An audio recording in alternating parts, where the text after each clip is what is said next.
Bonjour Patrice. Bonjour. Est-ce que tu peux nous donner les motivations qui ont généré cette séance? Voilà, comment tu as choisi ton thème? Qu'est-ce qui t'a inspiré? Qu'est-ce qui m'a inspiré? Ce qui m'a inspiré, c'est il y a quelques semaines, en assistant à un entraînement d'une équipe de jeunes, j'entendais l'entraîneur sans arrêt dire aux jeunes joueurs ne dribble pas, ne dribble pas, ne dribble pas. Et c'est vrai que c'est une réflexion qu'on entend souvent autour des terrains, notamment avec les équipes de jeunes. Et la question pour moi, c'était de dire est-ce que ça a du sens de dire systématiquement ne dribble pas, puisque le dribble fait partie de la règle.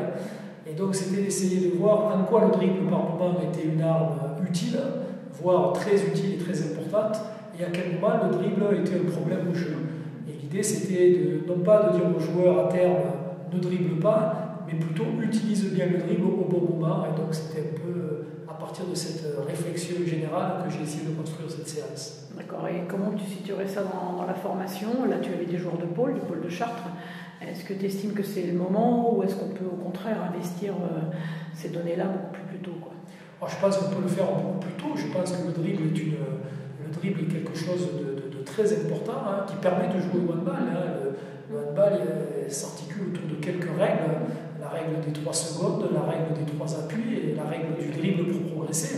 Donc je crois qu'il faut apprendre à maîtriser ça le plus vite possible en essayant de bien comprendre comment le dribble peut être utilisé. Est-ce que c'est un dribble pour progresser? Est-ce que c'est un dribble d'attente? Est-ce que c'est un dribble pour se projeter vers l'avant, pour se projeter sur le côté? Pourquoi? Comment l'utiliser? À quel rythme? À quelle hauteur?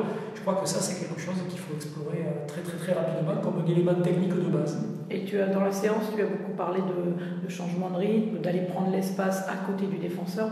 On retrouve en fait les mêmes fondamentaux que dans la relation, dans le duel direct, dans la relation passeur-réceptionneur. C'est vraiment aller chercher l'espace, quoi. Tout à fait, c'est exactement les mêmes fondamentaux, notamment un dribble qui sert à déséquilibrer le défenseur pour pouvoir jouer à contre-pied du déséquilibre du défenseur.